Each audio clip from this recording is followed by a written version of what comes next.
The world is waking up to number 8 right here, Caleb Wilson. I think this is secretly one of everybody's favorite players. The people who know ball, the people who are watching college basketball. And somebody said he reminds him of Kevin Garnett, and I cannot unsee it. He's playing for number 14, North Carolina. I am a North Carolina hater. I'm not a fan of what they have going on, but I cannot deny Caleb Wilson is special. He does have the highest ceiling in the draft, in my opinion. But let me show you why. Let's get into it.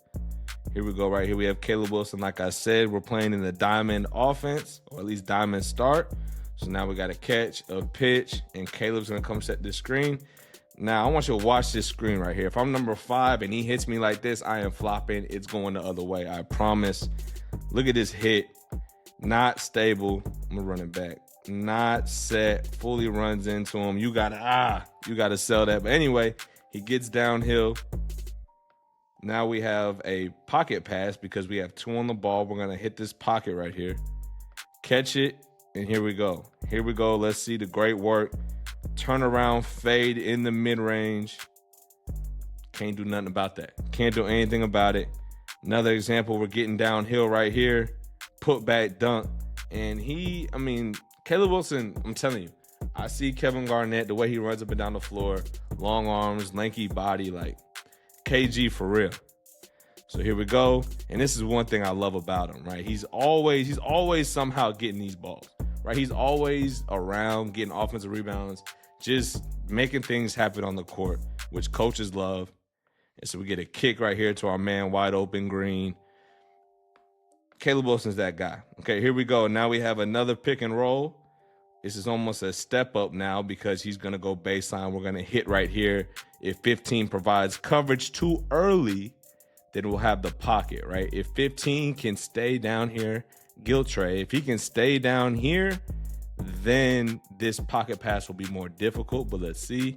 I think he provides coverage too early, and he's attacking the ball, which gives this pocket pass, so we have the pocket. And he gets a hand on it, so good. But now we have Caleb Wilson one-on-one, freshman on freshman, and he's doing moves that,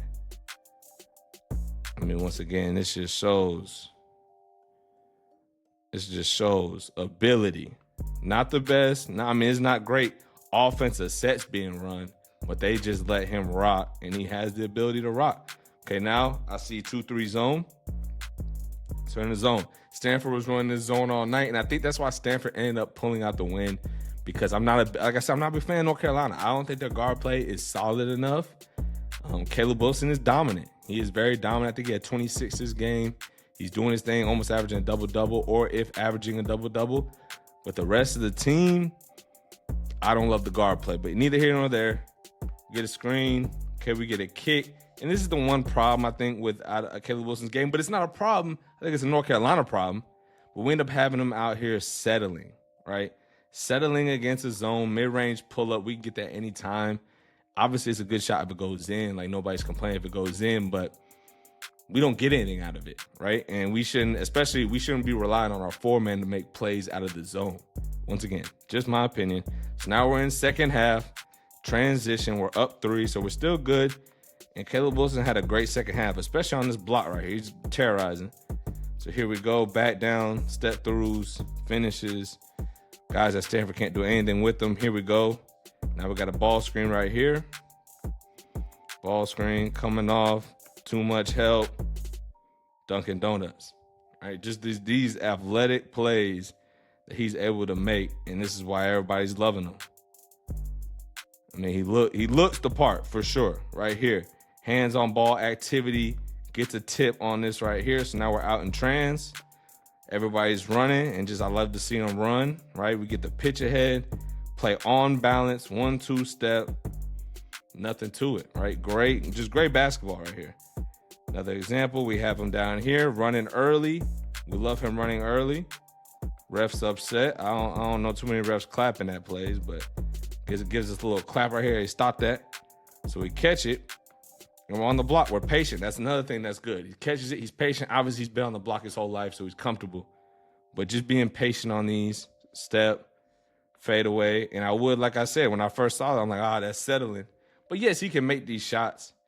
I just don't think you can go far in March with this. But I could be wrong. We will check it. We will check back in March. Another example right here. He misses the free throw, but somehow gets his hands on the ball, goes through, athletic play. Once again, why people love him. Okay, we're here, nothing. Have a post entry, a 2-foot post entry. But we have a mismatch, and he's loving this little side step. Kobe does it, Tatum does it. Side, step. And then he actually picked the foot up to go dunk it. Most people just go lay it up, but he says, no, I'm going to go dunk it because he's like that. All right, so now we have zone again, 2-3. What do we love to see? 2-3 zone. We want to see this middle. He catches it middle, and now it's one-on-one right here with big man. Caleb's a problem.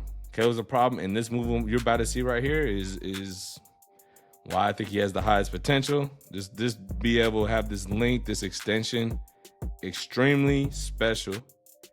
Now we're down here. Here we go. Okay. What we're going to do, once again, everybody's clearing out. This whole time, guys are clearing out. And that's what you should do when you have a player like this who can do it in a one-on-one setting. Now, I will always say it. I just don't think you can rely on your bigs down the stretch, right? Down the stretch, are we only going to go post entry? And that's what North Carolina was doing. And in my opinion, that's why they lost this game, just because you need more creation from these guys, right? You need shot-making creation from these guys. Obviously, they have 81 points, so it came from somewhere. But I want to see more, to be honest. So here we go. But back to the Caleb Wilson. Here we go. Shoot right over him, no feel. And that's that, right? Quick breakdown, but I think Caleb Wilson is so good. He is the next top guy. He's the reason that, you know what I'm saying, there will be an argument for the number one pick. Now, I don't think he'll be a number one pick because I think he's more, not of a project, but I think it's more risky. You know, we got guys like Peterson, who as long as he can stay healthy, has the ability and will always be there. Same thing with DeBansa. I